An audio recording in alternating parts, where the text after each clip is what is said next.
How's it going, you guys, and welcome to your morning cup.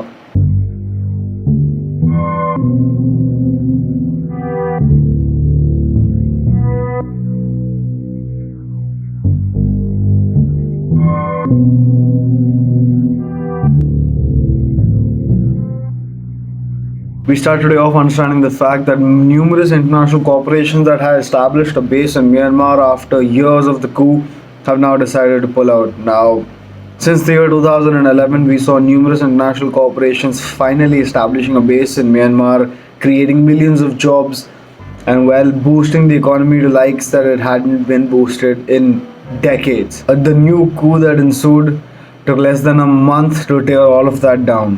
Developments that took upwards of 9 years have now been shattered to its core.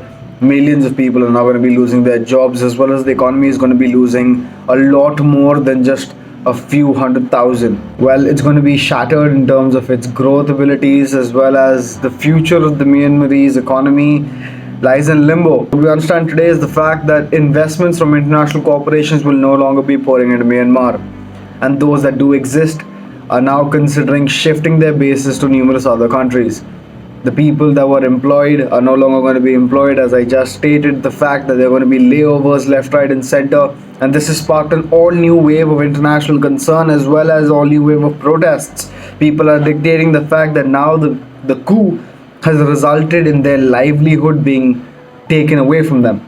The coup initially was aimed purely at putting together a democracy that actually dictated the views of the people. That's what the military said. That this coup is not to take over the nation and turn it into a dictatorship again, but much rather is to preserve the integrity of its democratic system. It turns out the fact that this coup is doing the exact opposite. This coup is now resulting in the direct influence of numerous ventures bidding goodbye to Myanmar, numerous job opportunities bidding goodbye to Myanmar, and thereby ascertaining to the fact that the economy, as well as the regular Joe, is the one that's affected the most at the end of all of it. We move on to the fact that 7 years after the annexation of Crimea by Russia, today we look at the fact that the European Union as well as the United States have openly put out a statement to Russia stating that if it ever tries to do the same with Donbass, which is a region in eastern Ukraine that speaks predominantly Russian, and there has been speculation all over the place that Russia might try to annex Donbass next. The European Union as well as the United States has put out a statement together stating that no such annexation attempts will be tolerated. The annexation of Crimea was bad enough on an international scale, dictating the fact that it was done in a modern era. But now with the annexation of Donbass being even up for discussion, it's just shocking in the first place, dictating the fact that the people of Donbass might not necessarily want that.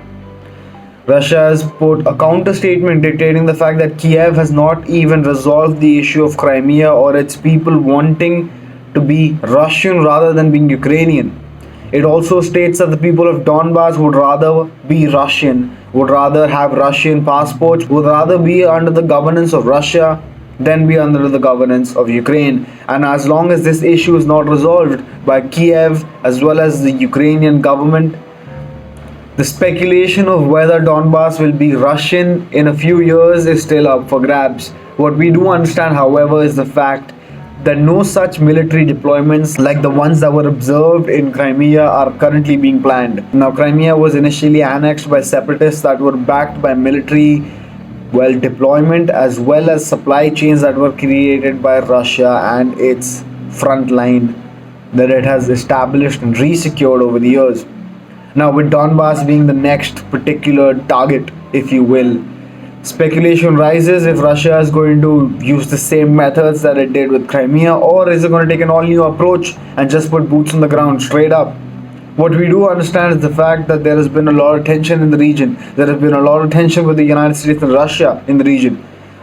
But sanctions in place that Russia has demanded time and time again for the United States to lift, as well as the United Nations to look into, have been denied. The United States has also dictated the fact that as long as Russia does not reverse course, the sanctions will stay in place no matter what. We move on to the final story of the day with a ray of hope arising between the United States and China. Now, the United States and China have been in talks for a while, but now for the first time, President Biden and Xi Jinping had a phone conversation that lasted upwards of 2 hours. They discussed numerous ventures, especially the South China Sea, the atrocities against the Uyghurs and Xinjiang. What we do understand from all of this is the fact that both nations do understand the fact that an international scale conflict will result to nothing but devastation on a global scale. What we also understand is the fact that China and the United States have been trying to put together a deal, have been trying to come to the table and a mutual agreement on what the future of the United States and China's relationship looks like. For now, what we do understand is that no sanctions are going to be lifted from China, and the sanctions that were put into place by the previous administration will not be lifted. What we also understand is that Biden officially said that if the United States is not careful, if the United States is not preemptive, that China will eat its lunch, figuratively. But a statement that, well, says a lot, nevertheless, stating that if the United States ever drops the ball, or if the United States ever does not take China seriously, that China is going to jump at the opportunity and do everything in its possible power to regain control of what it once had as the Chinese dynasty, way back in the day, being the most prominent and powerful nation in the world. Kingdom back then, but nation today. China has officially said that it does not appreciate any international efforts into Hong Kong, into Taiwan, and that these are matters of its internal sovereignty. When it comes to the South China Sea, there have been various claims to the South China Sea. 1.3 million nautical miles all belongs to China. Every other country that has ever established a claim on the South China Sea holds no ground, which is utterly ridiculous. But what we do understand, however, is that a ray of peace arises, however. And if China and the United States can result in some kind of a peace agreement, if China results in coming to a peace agreement with every single nation that is currently having a conflict with, it will bring together the world in a better light.